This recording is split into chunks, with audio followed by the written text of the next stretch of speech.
तो ये कहानी एक ऐसे बच्चे की है जिसकी आंखों के सामने एक मॉन्स्टर उसकी मॉम को मार देता है। तो इसी चीज का बदला लेने के लिए ये बच्चा एक आम इंसान से बन जाता है एक काफी खतरनाक डेविल।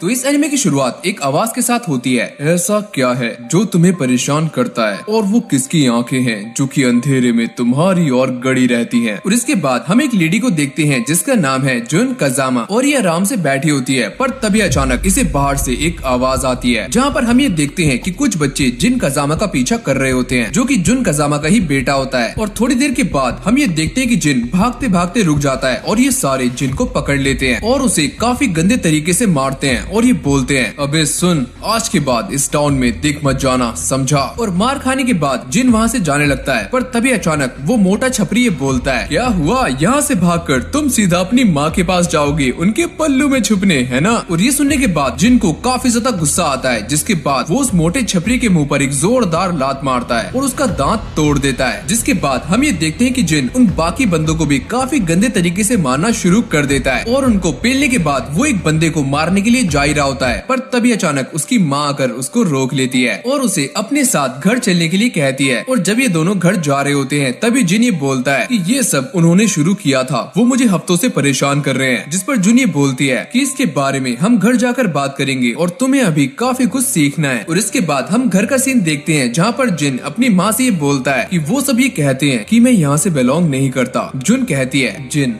क्या तुमने कभी सोचा है कि वो सब ऐसा क्यों बोलते हैं। और इसके बाद जुन ये बताती है कि वो बच्चे तुमसे गुस्सा हैं क्योंकि वो ये जानते हैं कि वो इस जगह को कभी भी छोड़ नहीं सकते। पर तुम जिन, तुम उनसे काफी कुछ ज्यादा हो। तुम एक दिन इस आइलैंड को छोड़ोगे और ट्रेवल करोगे और काफी सारी महान चीजें हासिल करोगे और तुम काफी टाइम से कजामा फाइटिंग स्टाइल सीख रहे हो पर तुम आज हार चुके हो। जिन ये बोलता है कि नहीं, मैं ये लड़ाई नहीं हारा। जुन बताती है कि तुम्हारी लड़ाई तुम्हारे गुस्से से थी और तुम उसे कंट्रोल नहीं कर पाए, इसीलिए तुम हार चुके हो। और ये सुनने के बाद जिन ये सोचता है कि हाँ, शायद मैंने आज गलती कर दी। और इसके बाद जिन ये कहता है कि मैंने ये बात पहले भी पूछी है पर मैं दोबारा पूछना चाहता हूँ कि हम यहाँ पर क्यों आए हैं। जिस पर जुन कहती है कि तुम ये बात कभी मत भूलना कि ये दुनिया अच्छाई और बुराई दोनों से भरी हुई है और हम यहाँ पर इसीलिए आए हैं ताकि मैं कुछ नया एक्सपीरियंस कर सकूँ और तुम्हें भी कुछ नया दे सकूँ। और इसके बाद जिन अपनी मम्मी से अपने पापा के बारे में पूछता है पर जुन टॉपिक चेंज कर देती है। और इसके बाद ये दोनों स्टडी करना शुरू कर देते हैं। और अगले सीन में हम ये देखते हैं कि ये दोनों कजामा फाइटिंग स्टाइल की प्रैक्टिस कर रहे होते हैं जहाँ पर जिन जुन के ऊपर एक जोरदार मुक्का मारता है पर तभी जुन उसको पहले ही रोक लेती है। और इसके बाद जिन उसके ऊपर दोबारा से अटैक्स करना शुरू कर देता है पर जुन भी उसके सारे अटैक्स को ब्लॉक कर रही होती है और उसे नीचे गिरा देती है और साथ साथ उसे लेसन भी देती है। और ये कहती है कि ये बात याद रखो जिन, किसी भी लड़ाई में पहला ओपोनेंट तुम खुद हो और पहले तुम्हें अपने आप को हराना